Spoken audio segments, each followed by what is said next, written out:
The unraveling has begun, and what we're witnessing is nothing short of a strategic earthquake in the Pacific. For decades, Western analysts have watched China's naval expansion with a mixture of awe and apprehension, a relentless buildup that seemed unstoppable, inevitable even. But something fundamental has shifted.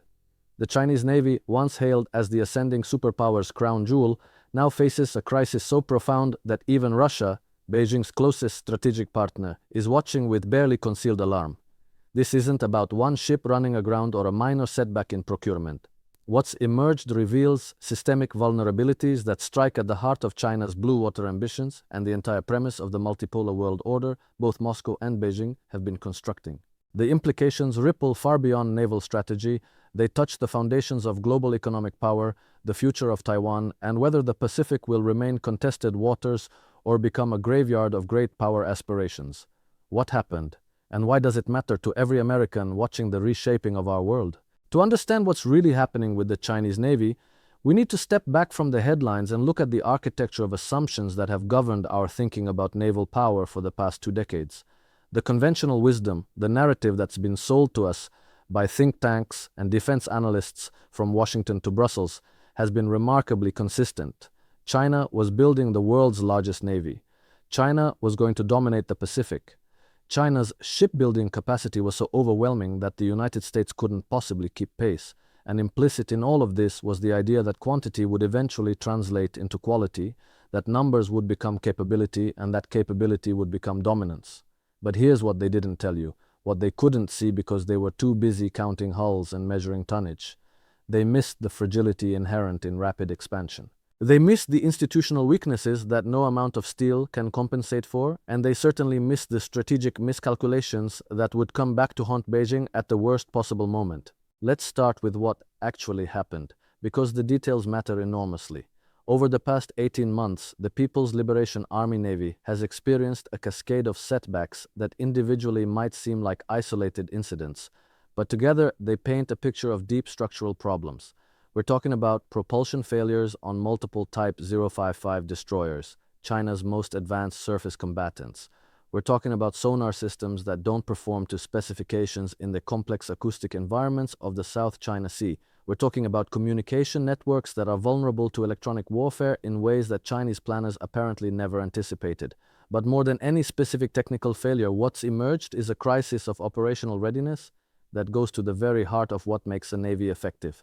You can build ships faster than anyone else in the world, but if those ships can't operate reliably at sea, if their crews aren't adequately trained, if their maintenance cycles are compromised by corruption and corner cutting, then what you have isn't a navy, it's a very expensive fleet of targets. Now, Russia's reaction to all of this has been fascinating to observe, and it tells us something important about the real state of the Sino-Russian partnership that Western analysts often misunderstand.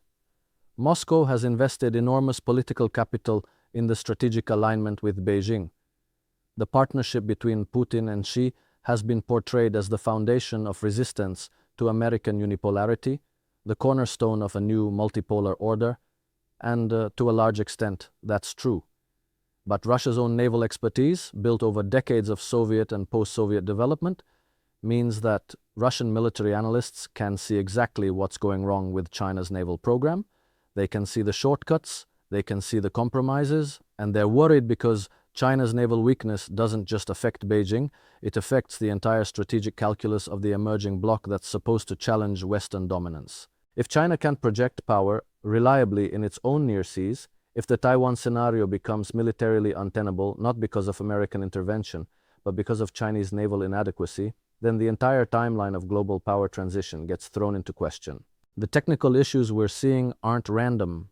They're symptomatic of a development model that prioritized speed over sustainability, quantity over institutional depth. Take the propulsion systems, for instance. China's naval expansion required the production of advanced gas turbines and diesel engines at a scale and pace that the domestic industry simply wasn't ready to support. So what happened? They rushed the technology transfer, they compressed the testing cycles, they pushed engines into service before the bugs were worked out. And now, ships that should be the pride of the fleet are spending more time pierside than at sea. Maintenance schedules that should have been manageable have become nightmares because the supply chains for critical components weren't properly established. This is what happens when political imperatives override engineering realities. The leadership wanted to demonstrate naval parity with the United States by certain symbolic dates. They wanted to have a certain number of carriers, a certain number of destroyers, a certain tonnage of amphibious assault capability, and the shipyards delivered, because in China's system, you deliver what the leadership demands. But delivering the hardware is only the beginning. Making it work, making it sustainable, making it combat effective, that's a completely different challenge. And here's where the human element becomes crucial, because navies aren't just about technology. They're about the people who operate the technology, and they're about the institutional culture that shapes how those people think and act under pressure. The US Navy, for all its problems and all its recent failures, has an institutional memory that goes back over a century of continuous blue water operations. They've fought in 2 world wars, countless regional conflicts. They've operated in every ocean under every conceivable condition. That experience creates a kind of organizational knowledge that you simply cannot replicate through rapid expansion. Chinese naval personnel are often highly educated, technically proficient, motivated, but the institution as a whole lacks the depth of operational experience that comes from decades at sea. And this shows up in unexpected ways. It shows up in damage control procedures that look good on paper but fall apart in actual emergencies. It shows up in tactical decision-making that's rigid when it needs to be flexible. It shows up in an officer corps that's excellent at executing orders but struggles with the kind of independent initiative that naval warfare demands. The corruption angle is something we need to address directly, because it's not just about money changing hands, it's about how systemic corruption undermines military effectiveness in ways that are often invisible until it's too late. China's anti-corruption campaigns under Xi Jinping have revealed staggering levels of graft in the military, including the Navy. We're talking about admirals who embezzled funds meant for ship maintenance. We're talking about procurement officers who accepted kickbacks to approve substandard components. We're talking about entire supply chains compromised by vendors who knew they could cut corners because the right people had been paid off. Now, Xi's anti-corruption drive has caught many of these people, which is to his credit, but here's the problem. When you root out corruption in a massive bureaucracy, you don't just remove the corrupt individuals, you also destabilize the informal networks and relationships that, for better or worse, made the system function. So now you have a navy that's simultaneously dealing with the legacy problems created by past corruption and the disruption caused by the purges meant to address that corruption. It's a double bind that there's no easy way out of. Let's talk about the strategic implications, because this is where things get really interesting. China's entire approach to Taiwan has been predicated on the assumption that if push came to shove, the PLA Navy could establish sea control around the island quickly enough and comprehensively enough to make American intervention either impossible or prohibitively costly. This assumption shaped everything: the timing of political pressure on Taipei, the military exercises, the diplomatic messaging, the whole strategy. But if the Navy can't reliably execute the most complex amphibious operation in modern military history, if there are serious questions about whether Chinese surface combatants could survive in a contested environment against modern anti-ship missiles and submarines, then the Taiwan calculus changes fundamentally, and Beijing knows this. You can see it in the subtle shifts in their rhetoric, in the way they're increasingly emphasizing political and economic pressure over military threats. They're adapting to a reality that their own internal assessments are revealing, even if they can't acknowledge it publicly. Russia's concern goes beyond just the strategic partnership. Moscow has been hoping that China's rise would fundamentally redistribute global power, creating a situation where the United States would be overstretched, forced to prioritize the Pacific at the expense of Europe and the Middle East. This would give Russia more freedom of action in its near abroad and more leverage in negotiations with the West. But if China's military modernization is hitting fundamental obstacles, if the timeline for Chinese dominance in the Pacific is longer than expected, then Russia's strategic breathing room might not materialize the way they'd hoped. Worse, if China is seen as vulnerable, if there's blood in the water, so to speak, it might embolden American policymakers to take a harder line not just against Beijing but against Moscow as well. The perception of weakness in one partner can undermine the credibility of the entire strategic bloc. The economic dimensions of this naval crisis are equally important and often overlooked. China's economy has been slowing for years now, with debt levels that would be catastrophic in any other country. The real estate sector, which has been one of the main engines of growth, is in serious trouble. Youth unemployment is through the roof. And now, at the exact moment when Beijing needs to marshal resources for a potential conflict scenario, they're discovering that their navy requires massive additional investment just to achieve basic operational reliability.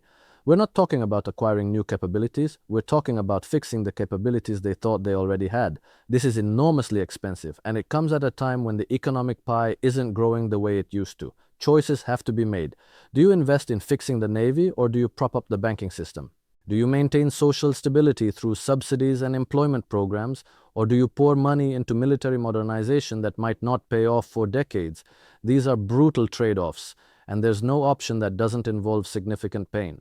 What's happening in the broader defense industrial base is also revealing. China has made enormous strides in certain areas of military technology. Their missile programs are genuinely impressive. Their advances in hypersonics and electronic warfare are real. But shipbuilding, it turns out, requires a different kind of industrial ecosystem. It requires a mature supply chain with multiple redundancies. It requires quality control systems that can't be faked or improvised. It requires a workforce with specialized skills that take years to develop, and it requires a regulatory and safety culture that prioritizes long-term reliability over short-term production targets. China's shipbuilding industry was optimized for commercial vessels, for container ships and bulk carriers where the operating parameters are completely different from warships. Trying to pivot that industry to military production at scale and speed has exposed all sorts of gaps and weaknesses that weren't apparent when the focus was on civilian ships. The intelligence dimension is something we need to consider as well. How much of what's going wrong with the Chinese Navy was predictable, and how much was genuinely surprising? Western intelligence agencies have been watching China's military modernization very closely for decades. They have satellites, they have signals intelligence, they have human sources, but assessing the real combat effectiveness of a military that hasn't fought a major war since 1979 is extraordinarily difficult. You can count ships and missiles, but you can't easily measure morale, competence, institutional resilience, or the thousand small factors that determine whether a military performs well under stress. My suspicion is that Western intelligence had some sense that all wasn't well with China's naval program, but the extent of the problems has probably surprised even them. And if it surprised Western intelligence, you can bet it surprised Beijing's leadership as well, because authoritarian systems are notoriously bad at honest self-assessment. Nobody wants to be the one to tell Xi Jinping that the navy he's been showcasing to the world has fundamental problems. The diplomatic fallout from all of this is still unfolding.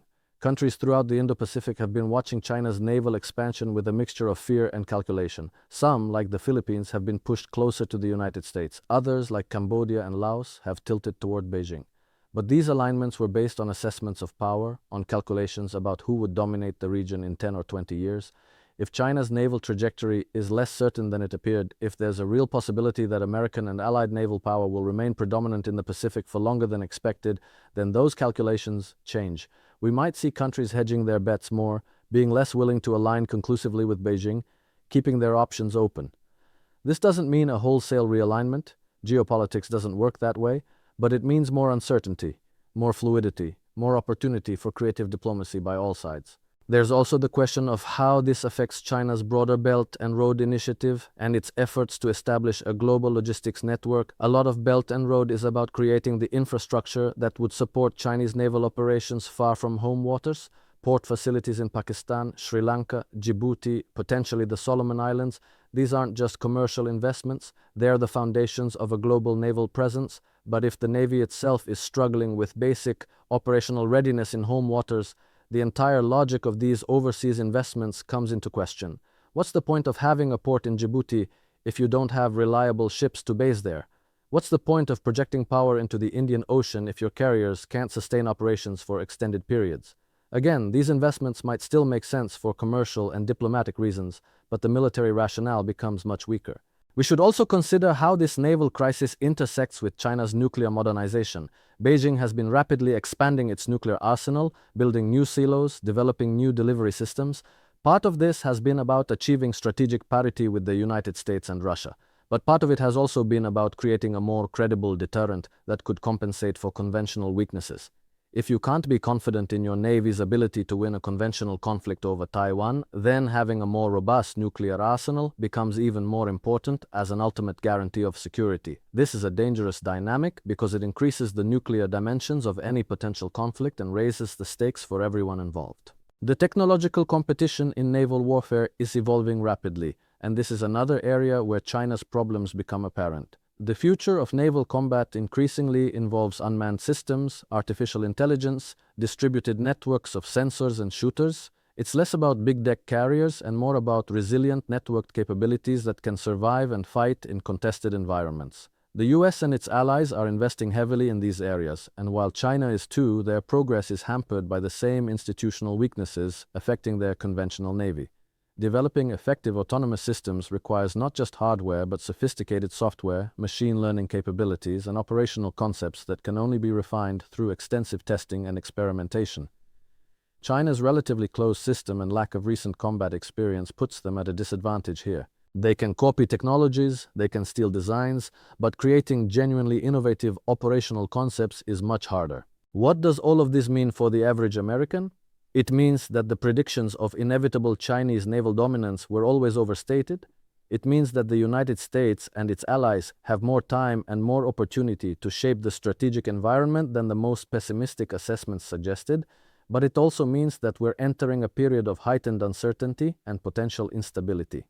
A China that feels its window of opportunity closing, that sees its military advantages eroding, might be tempted to act rashly, to use the capabilities it has before they depreciate further.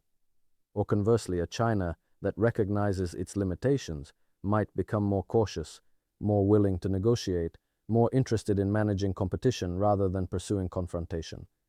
We don't know which way Beijing will go, and that uncertainty is perhaps the most challenging aspect of the current situation.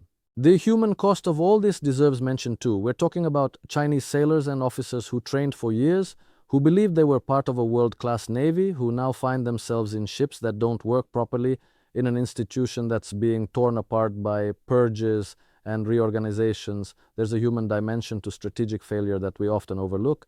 And beyond the military, there are the ordinary Chinese citizens whose economic prospects are dimming, whose government is spending enormous sums on a military that isn't delivering the security it promised, whose future is being mortgaged for strategic ambitions that may not be achievable. So, where do we go from here? The Chinese Navy's crisis isn't necessarily permanent. China has enormous resources, a highly educated population, and a government that can mobilize capabilities when it chooses to.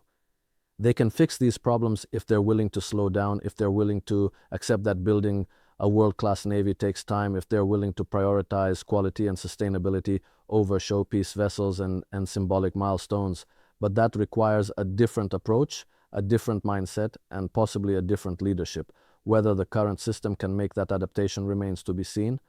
What's clear is that the confident predictions of Chinese naval supremacy need to be radically reassessed. The Pacific naval balance is more contested, more uncertain than the conventional wisdom suggests. And that uncertainty, paradoxically, might be the most stabilizing factor of all, because it forces all sides to be cautious, to think carefully, to recognize that there are no easy victories in the complex, dangerous waters of great power competition.